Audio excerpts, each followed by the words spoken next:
Como nos gusta siempre, pero ha llegado este momento en el que nos permitimos reflexionar al menos, más allá de filosofar puntualmente, ¿no? Porque está con nosotros, como en muchas oportunidades lo ha hecho, nuestro querido amigo Bonchi Est, que nos trae la filosofía de la mejor manera, la mejor forma. ¿Cómo estás, querido? Bienvenido. Muy bien, estoy muy bien, con frío, hace frío, acá está lindo. Acá está lindo. Acá está lindo, pero afuera está terrible.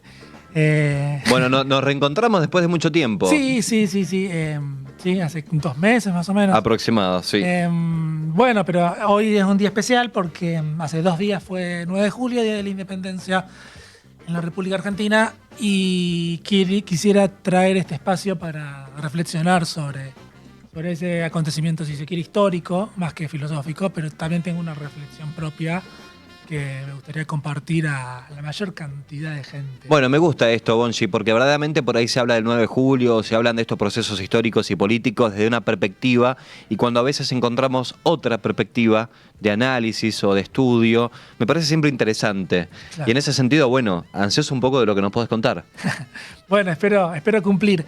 En principio, bueno, claro, en realidad a menudo, en general, no solamente en los programas de los medios, sino en la vida cotidiana, se suele celebrar el 9 de julio casi de una manera inconsciente, en el sentido de bueno, es un feriado, sabemos que es importante, pero habitualmente, salvo los profesores de historia, ni siquiera diré los filósofos, los profesores de historia que suelen tener algo que decir, es como que muchos no reflexionaron sobre qué significa el 9 de julio. Yo mismo, sí es un tema que a mí me interesa, pero si no fuera para este programa de radio, no reflexionaría particularmente ese día. Claro.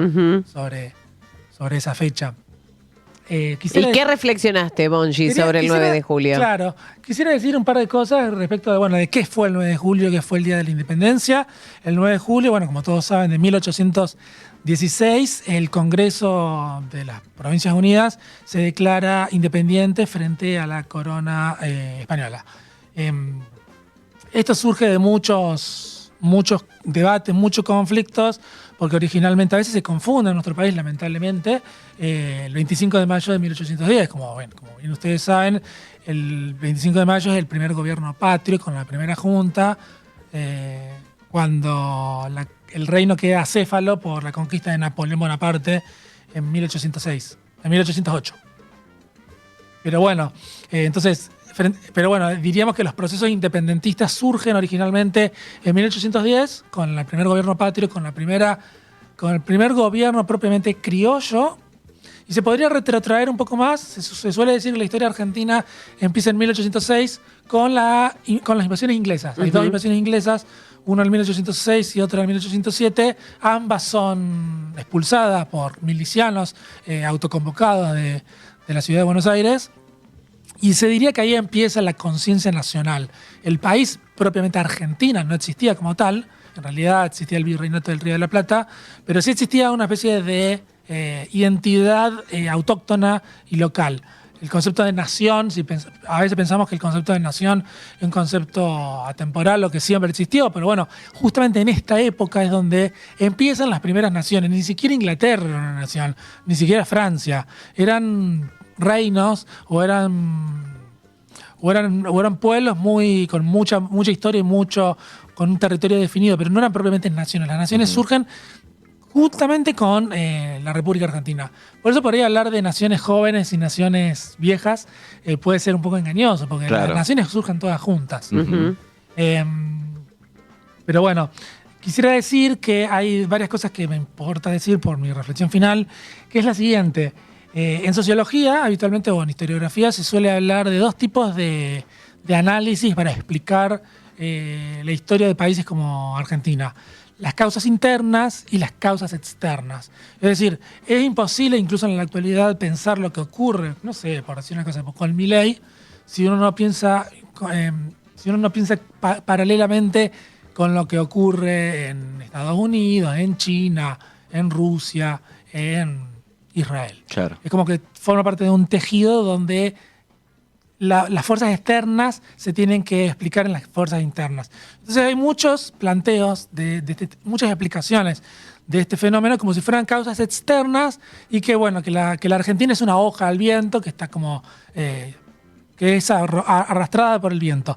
Pero bueno, hay fuerzas internas, hay movimientos propiamente, hay desarrollos, evoluciones que se dan dentro del país con una lógica propia y otros desarrollos que se dan por una lógica externa.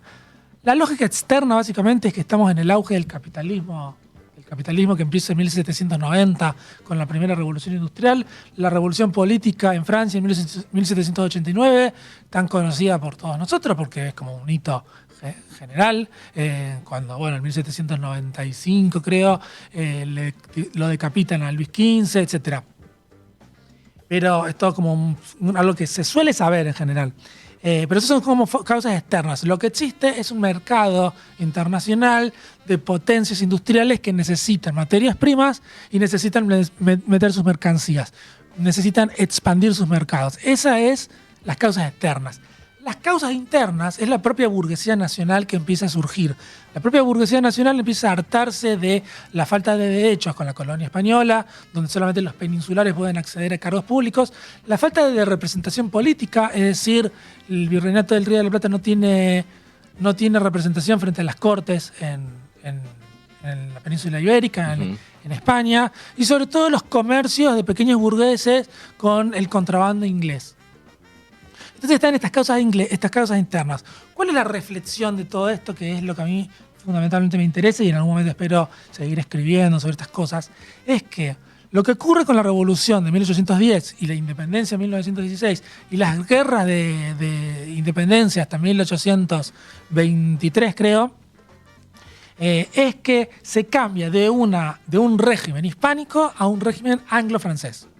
Es decir, se empieza a pensar que todo lo hispánico es atrasado, es barbárico y que se necesita llegar al tren del progreso. Es decir, a la industria, a la moral, al arte, todo ese tipo de cosas se identifican fundamentalmente con Francia en lo político y con Inglaterra en lo económico. A nosotros esto nos puede parecer raro porque somos hijos del siglo XX, hijos del siglo XXI, porque en esta época, desde la Segunda Guerra Mundial, que termina en 1945, Estados Unidos toma una hegemonía total que se disputa con la Unión Soviética y que después de 1989, con la caída del muro de Berlín, bueno, se vuelve totalmente hegemónico y vivimos en un régimen norteamericano. Las películas que vemos, los libros que leemos, las versiones de la historia que tenemos, la política que seguimos, los embajadores, todo está influido por Estados Unidos. Pero durante gran parte de la historia argentina estuvimos influidos por la corona británica, sobre todo la corona británica. Sobre todo la corona británica que se establece lo que ellos se llaman el taller del mundo y por otro lado el granero del mundo.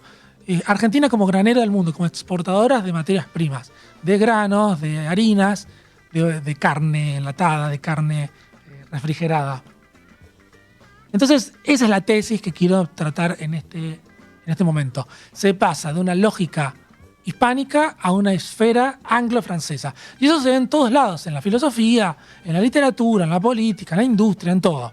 Toda nuestra nación se rige por eso. Si bien nosotros... ¿Y qué conexión tiene con el presente eso? Bueno, eso es interesante.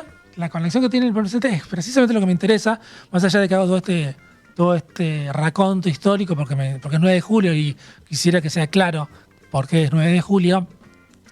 La conexión con el presente es que mi hipótesis es que vivimos de una manera esquizofrénicos o enajenados de una forma de cultura más autóctona o más natural con nuestros propios pueblos que la que tenemos ideológicamente establecidos. Quiero decir, solemos pensarnos primero, es muy interesante cómo nuestra cultura, nuestra educación, está totalmente infiltrada por eso que Arturo Jauretche llamaba la colonización pedagógica.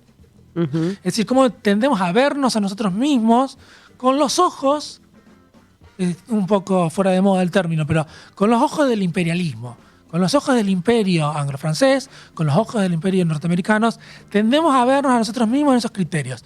Entonces, esto se manifiesta en un montón de cosas.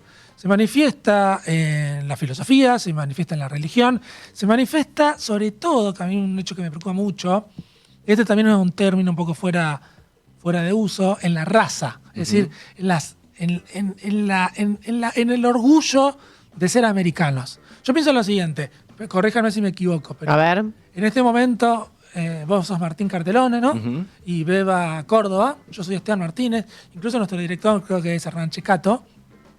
Son todos nombres españoles y italianos. Yo no sé si Córdoba será algo medio... Español, sí. Medio árabe. No, es español. Como la ciudad de Córdoba. Claro. Entonces, fíjate, en esta misma muestra, somos 4 personas en una habitación, todos somos descendientes de españoles e italianos. Tenemos esos apellidos. Sin embargo, por la construcción del poder hegemónico a nivel global, la cultura que empieza a ser considerada alta cultura y cultura prestigiosa suele ser la anglo-francesa, suele ser la inglesa y suele ser la francesa y luego suele ser la norteamericana. Entonces, es como que inmediatamente tendemos a pensar todo desde la música que escuchamos, desde los libros que leemos, no libros cualquiera, sino literatura. Estoy hablando de Oscar Wilde y de Honoré de Balzac, digamos. Exacto. Tendemos a pensar que la gran cultura es cultura anglo-francesa en vez de leer por lo menos Borges, sí, porque Borges está bien considerado, pero en vez de leer un Saer, por ejemplo, un Hans Saer santafesino. Coincido en lo que estás diciendo. Leemos más cultura extranjera que cultura propia. O por algo más popular, que es Orgullo y Prejuicio, por decirte cosas, de Jane Austen. Leemos Orgullo y Prejuicio, está fenómeno. Mientras un chico lea, yo estoy feliz. Pero en realidad es como que lentamente, progresiva, corrosivamente, nuestra cultura nacional se ve sofocada por culturas que no son nuestras. Eso no habría que justificarlo, porque no está del todo claro por qué no podríamos leer ese tipo de cosas. Yo lo que veo es que existe una forma de autodenigración de lo que nosotros somos. Sí, es cierto. Tendemos a pensar que... Bueno, en Argentina se da la característica de que hay mucha población blanca por las inmigraciones italianas a fines del siglo XIX y comienzos del siglo XX. Pero sin embargo, más de la mitad del país tiene ascendencia aborigen. Sí, entonces, ni hablar. Hay como una especie de denigración racial donde nos sentimos literalmente feos porque no tenemos ciertos rasgos. Donde no somos hegemónicos. No somos hegemónicos, donde inmediatamente el arte nos revela una imagen de nosotros que no es la nuestra. Sí. La literatura, vemos series de Netflix donde hablan de problemas de adolescentes de una escuela norteamericana, que vos decís, ¿qué tiene que ver esto conmigo? Sí, es cierto. Entonces, o lo que se consume masivamente en la Argentina tiene como... tintes norteamericanos o europeos que no están conectados con nosotros, pero bueno, lo vemos y creemos que eso también es Argentina. Claro. Y bueno, y lo que yo intento decir muy brevemente en esta columna sobre esto es la idea de que esa atracción que tiene lo anglo-francés por nosotros no es solamente, me gusta el Netflix, sino que tiene raigambre institucional, histórica, cultural y con relaciones económicas, porque nos relacionamos profunda y estructuralmente con esas naciones de manera neocolonial. Neocolonial no es tan reciente, sino el pacto neocolonial se le suele llamar cuando se abandona la esfera hispánica y se entra en la anglo-francesa. Entonces, no es solamente que me gusta Netflix porque Netflix es hegemónico global. Es porque toda nuestra cultura está orientada a eso. Y lo que a mí me gustaría decir, como hipótesis, como propuesta, si se quiere, como propuesta, que es algo que era bastante reciente, digamos, en la década de los 70 y tampoco nos iba tan bien. Tampoco es que esa época dorada fuera que teníamos la conciencia nacional más grande del mundo. Bueno, sin embargo, hubo una dictadura después de los 60, hubo todo un movimiento de reflexión nacional, popular y revolucionaria en esa época. Pero sí, es interesante pensar el Mediterráneo. El Mediterráneo me refiero al mar Mediterráneo. Pensar cómo de repente culturas como la española, culturas como la italiana, con el Renacimiento, con grandes cuadros o esculturas como Miguel Ángel o tantos otros, tantos otros del Renacimiento como Rafael, Alberti, no sé, cuadros españoles como Goya, autores como Lope de Vega o autores como Dante Alighieri o como Boccaccio. Son gente que se sigue estudiando. Si vos vas a la Facultad de Letras, se siguen estudiando más o menos esas cosas. Pero me refiero a que no es algo que sea automáticamente algo que asumamos como nuestro. Acá hay una trampa, porque yo quiero una versión nacional y latinoamericana y termino volviendo a Europa. Claro. Pero lo interesante es que nosotros fuimos colonizados justamente por España. Y hemos sido y recibimos migrantes de Italia y toda nuestra ascendencia en la gran mayoría de la población en esta habitación puede estar sesgado porque no puede ser una muestra representativa. Habría que llamar a los sociólogos para que investiguen en toda la sociedad cómo son la gente. Fíjate cómo casualmente uno se mete acá y ya todos son españoles o todos son italianos.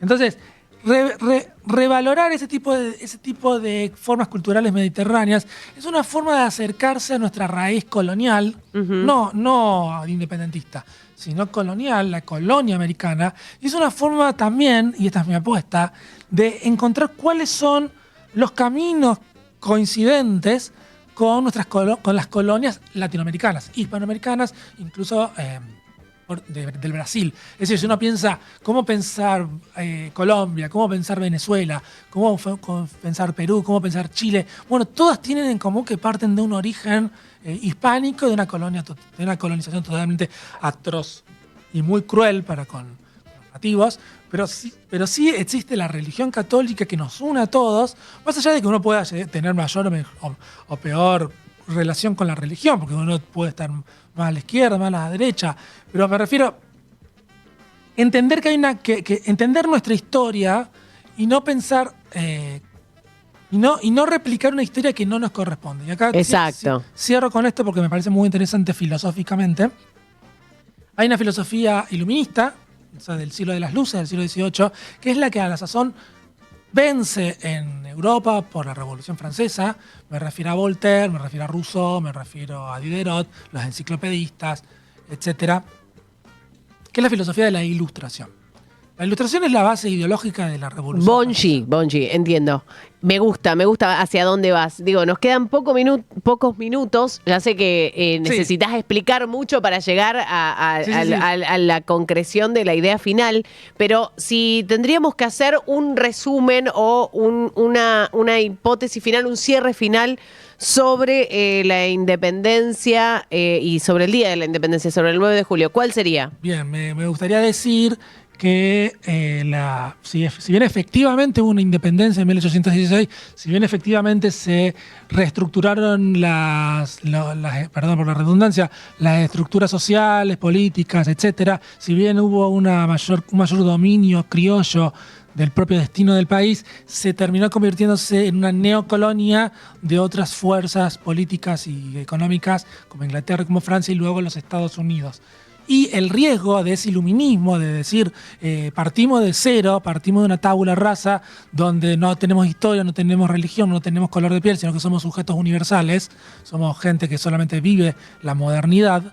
Entonces, al partir de eso, rechazamos nuestra historia, rechazamos lo hispánico, no porque tengamos que decir querido rey, así como querido rey, que angustiados estábamos por separarnos de ustedes, pero sí de entender que nuestra propia raza y nuestra propia cultura y nuestra propia religión tienen mucho que ver con Hispania, con la tradición hispánica, y que merece la pena recobrar esa tradición para poder pensar hacia futuro quiénes somos. Quiénes somos, en cierta forma, tiene que ver mucho con quiénes fuimos durante la colonia española. Eso se intentó eliminar brutalmente con un antes y un después de, bueno, terminó esta época, empieza otra época y ahora somos todos francesados. Entonces, no. Básicamente se trata de reconstruir históricamente nuestro pasado colonial y asumir el capitalismo, asumir las ventajas de la industria, asumir las ventajas del capitalismo, de la industria, del confort de las mercancías, pero bueno, sabiendo que quizás tengamos mucho que ver con eso y que vivimos hasta cierto punto dominados por una cultura y una filosofía que no está hecha para nosotros. Bien, gracias, Bonchi. Tremendo, gracias por todo. Ay, sí, la verdad es que sí. Y te hace repensarte también. Sí, además hay que decir que Bonchi, bueno, generalmente para poder identificar estas cosas que queremos contar siempre hay que hablar mucho de contexto, ¿no? Y claro, volver de un lado al otro en nombres, años, fechas, lugar, pero es interesante la reflexión que nos deja en esta oportunidad Bonchi Est con la independencia anglo-francesa, y la verdad que me parece que aprendimos mucho. Yo me quedé ahí como muchísimo en stand-by escuchándote. Gracias, Bonchi. ¿Esos libros dónde los podemos ver? Para despedirte eso, tenés libros. Esos son libros que yo escribí desde 2024 hasta 2026. Pueden encontrarlos en mis redes sociales. Allí hay una carpeta, un drive donde lo pueden descargar totalmente gratuito. Y si no, se comunican conmigo por las redes sociales. Mis redes sociales son bonchi.est.filosofía. Perfecto. Y ahí pueden tener enlaces a mi blog, donde escribo habitualmente, y a mi canal de YouTube, que también es Bonchi Es, donde ocasionalmente subo videos. Gracias, Bonchi, por esta visita. Gracias por venir, Bueno, muchas gracias a ustedes por invitarme y bueno, será. Hasta una próxima. Ahí está. Bonchi Es pasó por ahora 18, 9 minutos. Ya venimos.